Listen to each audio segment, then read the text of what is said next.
Hi, my name's Amaya, and I'm going to palpate some structures on you. Is it okay if I touch you? Yes. Okay. So starting in prone, we're going to start with the external occipital protuberance, and it's right here on the posterior head.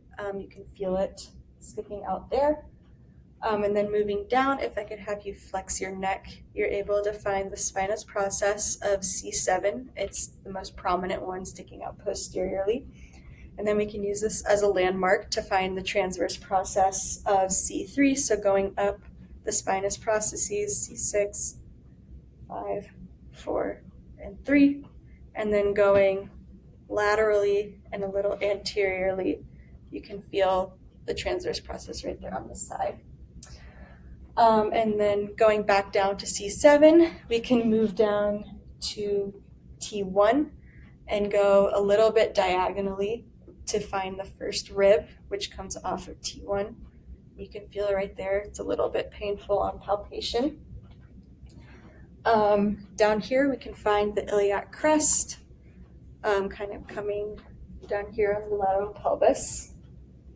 And going from the sacrum to the femur is the piriformis. So you can find it right here. It's a little deep to the glutes, and if you have them externally rotate, you can feel it contracting.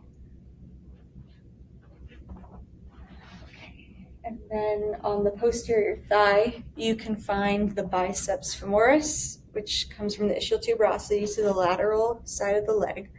And if I could have you flex your knee and extend your hip, you can feel it contracting right there.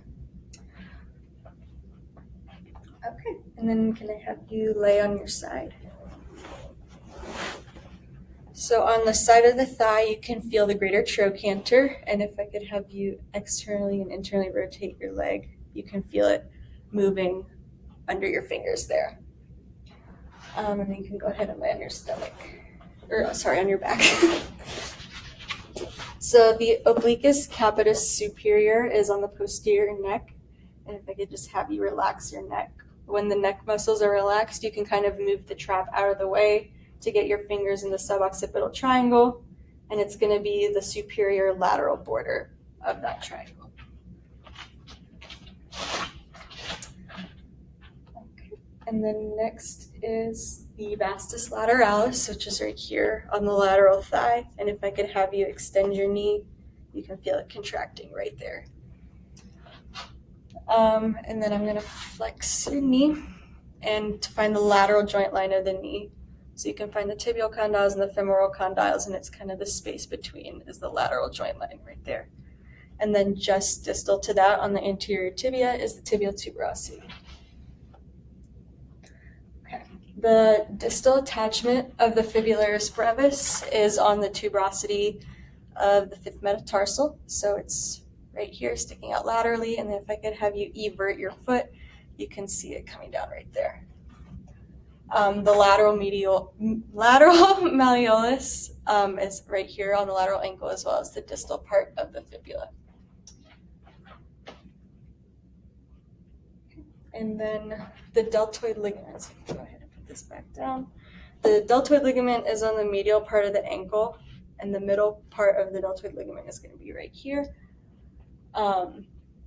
The dorsalis pedis pulse can be found on the dorsum of the foot, kind of in the middle in between these two tendons. If I could have you dorsiflex, you can feel it right there. You can palpate the pulse.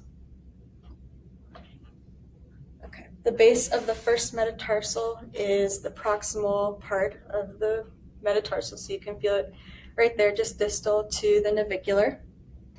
And then the extensor hallucis longus tendon is on the medial foot as well. So if I could have you dorsiflex and extend your great toe, you can kind of see it right there and feel it contracting. And then the plantar fascia is on the plantar surface of the foot. It's in the longitudinal arch of the foot, and you can feel it. It's like a thick band in there that supports the arch. And the head of the tuberosity of the fifth metatarsal, the head of the fifth metatarsal is the distal part, so you can start down at the tuberosity and follow up the shaft until you find the head. And that's it.